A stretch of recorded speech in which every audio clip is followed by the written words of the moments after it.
प्यारे स्टूडेंट्स, आपका pledge classes में स्वागत है। आज के वीडियो लेक्चर में आप देखेंगे क्लास 10th मैथ्स प्रश्नावली 6 त्रिभुज। देखिए, मैंने आपके सामने ये किताब रखा हुआ है, ये पुस्तक आपके सामने है। ये प्रश्नावली 6 है और चैप्टर आपका त्रिभुज है। प्यारे स्टूडेंट्स, मैं चैप्टर 1 प्रश्नावली 1, प्रश्नावली 2, प्रश्नावली 3, प्रश्नावली 4, प्रश्नावली 5, प्रश्नावली 8 त्रिकोणमिति का अपलोड कर दिया हूं वीडियो। यदि आप इनको ना देखें तो उनको देख लीजिए, उसके बाद आप इसको भी देखेंगे, आपको बहुत समझ में आएगा। तो आज प्रश्नावली आप देखेंगे 6 त्रिभुज। तो त्रिभुज क्या होता है, त्रिभुज के बारे में आपको मालूम होगा कि त्रिभुज क्या होगा। जो त्रिभुज के बारे में थोड़ा चर्चा कर लेंगे कि त्रिभुज क्या होगा, तो आप त्रिभुज के बारे में पढ़ेंगे। और उसके बाद आज इसमें प्रश्नावली में से प्रश्नावली 6 का पहला प्रश्नावली देखेंगे 6.1 क्या है और कैसे उसको सरल करना है। ठीक है प्यारे स्टूडेंट्स, आप देख रहे होंगे ये प्रश्नावली 6.1 है, जिसमें भरना दिया गया है। क्या भरा जाएगा, सर्वांगसम समरूप। सर्वांगसम और समरूप क्या होता है, इसके बारे में थोड़ा चर्चा कर लिया जाता है कि सर्वांगसम और समरूप होता क्या है। ठीक है, उसके बाद इस प्रश्नावली पर आते हैं, फिर देखते हैं कि प्रश्नावली आपसे क्या कह रहा है और क्या आपको करना है। ठीक प्यारे स्टूडेंट्स, आप देखेंगे मैंने आपके सामने लिखा हुआ है सर्वांगसम क्या होता है। कोई आकृति होगी तो उसे हम सर्वांगसम कब कहेंगे। तो मैंने आपके सामने सर्वांगसम भी लिखा हुआ है, समरूप भी लिखा हुआ है। ठीक, अब सर्वांगसम कब कहेंगे, तो देखिए यहाँ पर लिखा है वह 2 या 2 से अधिक आकृतियाँ, चाहे 2 हों या 2 से अधिक हों। देखिए 2 होगा तभी आप कंपैरिजन कर पाएंगे कि सर्वांगसम है कि नहीं है, और 2 से अधिक है तब भी कर ले जाएंगे। इसलिए 2 का होना अनिवार्य है, और 2 से अधिक चाहे कितना भी हो उससे आपसे कोई मतलब नहीं है। तो सर्वांगसम किसे कहेंगे, वह 2 या 2 से अधिक, चाहे 2 हो या 2 से अधिक हों, आकृतियां जिनके आकार में शेप और अमाप को इंग्लिश में कहते हैं साइज, दोनों समान हो। समान मतलब बराबर हो, उसे सर्वांगसम आकृति कहते हैं। क्या कहेंगे, सर्वांगसम आकृति। अच्छा, आकार मतलब क्या होता, आकार मतलब आकार में उसका जो बनावट है कैसा है, और अमाप मतलब लंबाई चौड़ाई ऊंचाई ये होता है, उसकी लंबाई चौड़ाई ऊंचाई कितनी है ये अमाप है। और आकार मतलब उसकी बनावट कैसी ये होता है। अगर दोनों समान है, समान मतलब बराबर है, तब उसे कहेंगे सर्वांगसम आकृति। क्या कहेंगे, सर्वांगसम आकृति। प्यारे स्टूडेंट्स, अगर इस शब्द से आप समझना चाहें तो ये शब्द स्वयं कह रहा है सर्व। देखिए किससे बना है, सर्व, और उसके बाद बना है अंग, और फिर उसके बाद बना है सम। सर्व अंग सम। सर्व में सभी, अंग में भुजाएं, और सम में से बराबर हो, समान हो, उसे हम कहेंगे सर्वांगसम आकृति। ठीक, तो मैंने आपके सामने डिटेल में लिख भी दिया है कि वह 2 हो या 2 से अधिक हों, आकृतियां जिनके आकार में बनावट वो कैसा बना है, और अमाप मतलब साइज, वो कितनी, उसकी लंबाई कितनी, उसकी चौड़ाई कितनी, उसकी ऊंचाई कितनी है, ये अमाप होता है। दोनों समान हो तो उसे कहेंगे सर्वांगसम आकृति। क्या कहेंगे, सर्वांगसम आकृति। जैसे देखिए मैं आपके सामने बना रहा हूँ, ध्यान दीजिएगा। ये देखो मैं आपके सामने बना रहा हूँ, ये देखिएगा, ये मैं स्क्वायर आपके सामने बना रहा हूँ। ये देखिए एक ये हो गया और एक ये हो गया। ठीक, चलिए एक और बना देते हैं, एक ये हो गया। ठीक है, इन तीनों आकृति को देखेंगे तो देखिए ये जो है ये लंबाई है, ये चौड़ाई है, ये लंबाई है और ये चौड़ाई है। ठीक है, ये लंबाई है और ये चौड़ाई है, ये लंबाई है। ठीक, इसमें भी ये लंबाई है, ये चौड़ाई है और ये लंबाई है। अगर हम इसे कह दें कि ये 2 सेंटीमीटर है, ये भी 2 सेंटीमीटर है, ये भी 2 सेंटीमीटर है, ये भी 2 सेंटीमीटर है, ये भी 2 सेंटीमीटर है, अर्थात सभी इसकी भुजाएं जो तीनों वो स्क्वायर हैं, सबकी भुजाएं 2-2 सेंटीमीटर है। आपको मालूम होगा स्क्वायर की सभी भुजाएं, चारों भुजाएं क्या होती हैं, बराबर, सभी बराबर। तो आप देखिए इसका आकार मतलब समझिए ये बना कैसे है। तो आप देख रहे हैं कि ये तीनों आकृति जो बनी है सेम बनी है, मतलब इनमें कोई देखिएगा सेम है, फिर देखिए ऐसे भी है, फिर ऐसा भी है, फिर ऐसा भी, तीनों आकृति सेम बनी। आकार तो जो आकार है वो सेम है, मतलब तीनों का बनावट सेम है। तीनों का बनावट सेम है कैसे?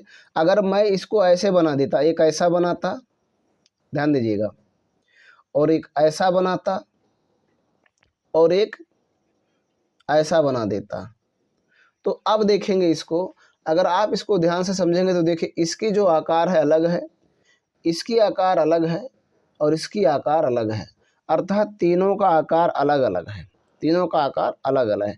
लेकिन यहाँ आप देख रहे हैं तीनों का आकार सेम है। तो जब तीनों का आकार सेम और अमाप मतलब लंबाई चौड़ाई ऊंचाई, तो इसकी लंबाई चौड़ाई भी बराबर है, तो इसलिए क्या होंगे? सर्वांगसम। और इसको देखेंगे तो इसके आकार भिन्न भिन्न है। देखिए इसकी बनावट दूसरी तरह से, इसकी बनावट दूसरी तरह से, इसकी बनावट दूसरी तरह से। तो जब आकार ही भिन्न भिन्न है तो अमाप से कोई मतलब नहीं। अगर आकार भिन्न भिन्न हो गया तो ये तुरंत क्लियर हो जाएगा कि ये सर्वांगसम नहीं है, ये सर्वांगसम नहीं है। ये सर्वांगसम क्यों जानना जरूरी है? आपने कक्षा 9 में सर्वांगसम के बारे में पढ़ा होगा, लेकिन यदि आपको नहीं मालूम है तो इसको आप समझ लीजिए कि सर्वांगसम क्या होता है। आकार मतलब बनावट, अमाप मतलब लंबाई चौड़ाई ऊंचाई। अगर इन दोनों सेम है, दोनों बराबर है तो सर्वांगसम होगा, अन्यथा सर्वांगसम नहीं होगा। आकार सेम है बट बनावट आकार सेम है बट अमाप अलग अलग है तो सर्वांगसम नहीं होगा। जैसे मैं आपके सामने बना रहा हूं, देखिएगा, एक ये है स्क्वायर, एक ये है स्क्वायर और एक ये है स्क्वायर। ठीक, तीनों को समझेंगे। देखिए ये भी स्क्वायर है, ये भी स्क्वायर है, ये भी स्क्वायर। इसकी माप 2 सेंटीमीटर, इसकी माप 3 सेंटीमीटर, इसकी माप 4 सेंटीमीटर, समझेंगे। ठीक, अब इसको देखेंगे, तीनों का आकार सेम है अर्थात तीनों की बनावट एक जैसा है, बट इसमें आप देखेंगे इसकी जो माप है, अमाप जो है, साइज जो है 2 सेंटीमीटर है, इसकी 3 सेंटीमीटर है और इसकी 4 सेंटीमीटर अलग अलग है। तो आकार सेम है बट अमाप भिन्न भिन्न है, इसलिए सर्वांगसम नहीं है, सर्वांगसम नहीं है। दोनों का सेम होना जरूरी है। कोई भी आकृति हो उसका आकार और माप दोनों सेम होगा तो उसे हम कहेंगे सर्वांगसम आकृति, अन्यथा उसे हम सर्वांगसम आकृति नहीं कहेंगे। ठीक, इसी प्रकार से आप और भी ले लीजिए। मान लीजिए त्रिभुज की बात किया जाए तो देखिए एक त्रिभुज मैं ऐसा बनाया और एक त्रिभुज मैं ऐसा बनाया और एक त्रिभुज मैं ऐसा बनाया, तीन के तीनों आपके हैं समकोण त्रिभुज। ये कोण आपका 90 अंश है, ये 90 अंश है, ये 90 अंश है। अब आप देख रहे हैं तीनों की जो बनावट है, आकार जो है सेम है बट इसकी साइज अलग अलग है। देखिए इसकी साइज अलग है, इसकी साइज अलग है, इसकी साइज अलग, अर्थात तीनों का माप अलग अलग है। तो जब ऐसा होगा तब वो सर्वांगसम नहीं होगा। सर्वांगसम तभी होगा जब उसका आकार और आमाप दोनों सेम होगा। ठीक, चलिए अब समरूप की बात कर लेते हैं। अब आपको सर्वांगसम समझ में आ गया होगा क्या होता है। समरूप देखेंगे, समरूप क्या होता है। ठीक, तो देखिए समरूप क्या होता है।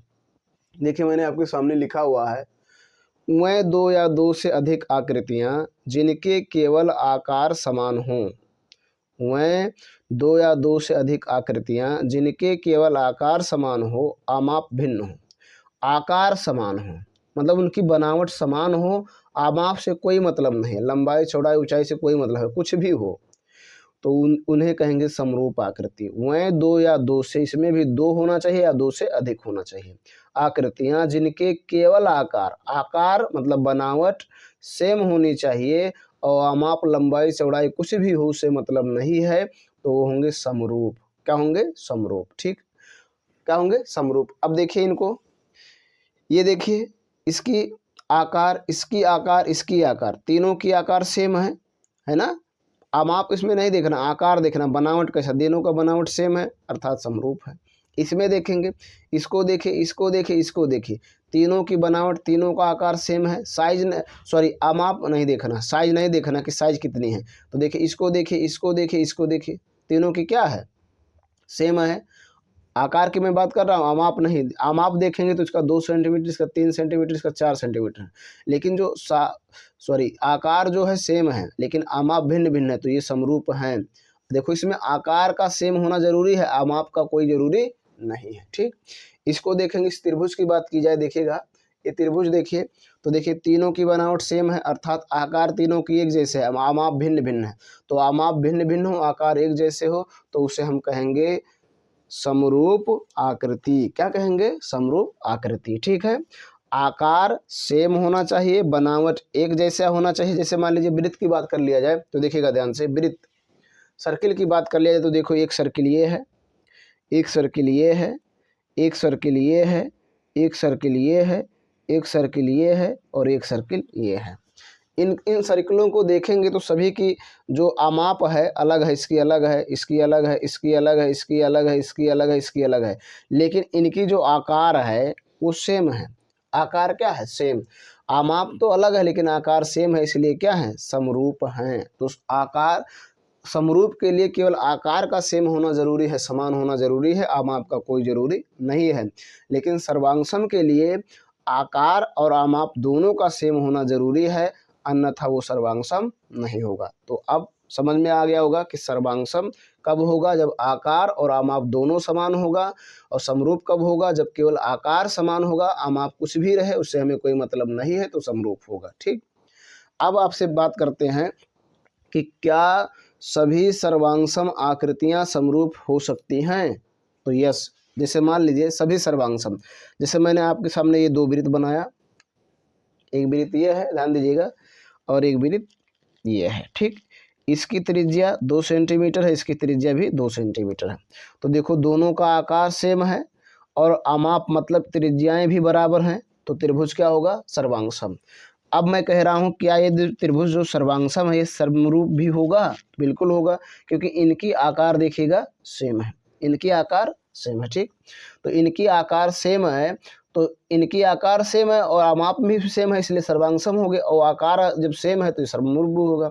अर्थात सभी सर्वांगसम आकृतियां समरूप होती हैं। नोट कर लीजिएगा, सभी सर्वांगसम आकृतियां समरूप होती हैं। सभी सर्वांगसम आकृतियां समरूप होती हैं। अब समरूप की बात कर लेते हैं।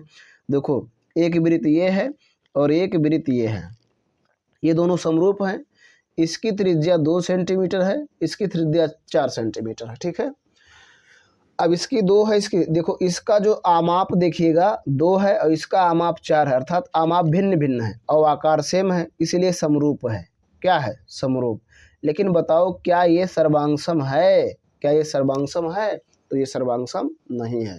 तो इससे क्या निष्कर्ष निकलता है कि सभी समरूप आकृतियां सर्वांगसम नहीं होती हैं। सभी समरूप आकृतियां सर्वांगसम नहीं होती हैं, बट सभी सर्वांगसम आकृतियां समरूप होती हैं। ठीक, तो सर्वांगसम और समरूप आपको समझ में आ गया होगा कि सर्वांगसम कब होगा और समरूप कब होगा। ठीक है, अब आइए थोड़ा बहुभुज के बारे में जान लेते हैं। बहुभुज कब सर्वांगसम होगा, कब समरूप होगा। ठीक, अर्थात हमको पढ़ना क्या है? समरूप। समरूप के बारे में पढ़ना है तो हम जानेंगे कोई बहुभुज होगा वो समरूप कब होगा। ठीक, प्यारे स्टूडेंट्स, अब आप देखेंगे 2 या 2 से अधिक बहुभुज समरूप कब होंगे। 2 या 2 से अधिक बहुभुज समरूप कब होंगे? तो मैंने आपके सामने लिखा हुआ है, देखेंगे ध्यान से। 2 या 2 से अधिक बहुभुज के समरूप होने के शर्तें। 2 या 2 से अधिक बहुभुज समरूप कब होंगे ये आपको देखना है। तो 2 या 2 से अधिक बहुभुज के समरूप होने के 3 कंडीशन हैं। पहला, भुजाओं की संख्या समान होनी चाहिए। जिससे आप जिसकी कंपैरिजन कर रहे हैं, जिसकी आप तुलना जिससे कर रहे हैं, उनमें दोनों में भुजाओं की संख्या सेम होनी चाहिए। अर्थात अगर एक में 4 है तो दूसरे में भी 4 होना चाहिए जिससे तुलना कर रहे हैं। अगर एक में 5 है तो दूसरे में भी 5 होनी चाहिए जिससे आप तुलना कर रहे हैं। तो भुजाओं की संख्या समान होनी चाहिए। और दूसरी बात है उनके संगत कोण बराबर हों। पहला, भुजाओं की संख्या सेम हो और दूसरी संगत कोण बराबर हों। और तीसरी, उनकी संगत भुजाएं समानुपाती हों। अर्थात उनकी जो भुजाएं हो एक ही अनुपात में हो, समानुपाती हो। समान अनुपाती मतलब समान अनुपात अर्थात बराबर हो। ठीक, तो ये 3 शर्तें हैं किसी बहुभुज के समरूप होने के। यदि ये तीनों शर्तें वो पालन कर रहे हैं तो बहुभुज समरूप होंगे, अन्यथा वो समरूप नहीं है। पहला, भुजाओं की संख्या समान होनी चाहिए। दूसरा, उनके संगत कोण बराबर होनी चाहिए। और तीसरा, उनकी संगत भुजाएं समानुपाती होनी चाहिए। अब मैं आपके सामने देखेंगे कुछ फिगर बनाया हूँ, उनमें आपको बताना है कि ये समरूप हैं कि नहीं है। ठीक, तो देखिए, अब देखिएगा प्यारे स्टूडेंट्स, मैंने आपके सामने ये 2 फिगर बनाए। इस फिगर को देखेंगे ध्यान से। तो इस फिगर को देखिएगा, ये वाला कोण और इसका ये कोण, इन्हीं को कहा जाता है संगत कोण। ठीक, ये कोण 85 अंश, ये भी 85 अंश। ठीक, अब ये देखिए ये वाला कोण देखिएगा, ये कोण और ये कोण, ठीक है ना, दिख रहा है ना आपको। ये कोण देखेंगे 70 अंश, ये कोण 70 अंश, ठीक बराबर है। फिर देखिएगा ये कोण 105 अंश, ये भी कोण 105 अंश, ये कोण 100 अंश, ये भी कोण 100 अंश, तो इसके संगत कोण बराबर है। अच्छा, जो पहला बात लिखा था भुजाओं की संख्या समान होनी चाहिए, तो देखिए इसमें कितनी भुजा, 1 2 3 4, 1 2 3 4, दोनों में भुजाएं सेम है, मतलब भुजाओं की संख्या समान है। उसके बाद दूसरा हो गया संगत कोण भी बराबर है। अब देख लेते हैं उनकी संगत भुजाओं का अनुपात। तो देखिए इसका देखिए ये है 2.4, इसका 2.8, तो लिख लिया जाए 2.4 बटे 4.8, काटेंगे तो आएगा आपका 1/2, ठीक ये आ गया।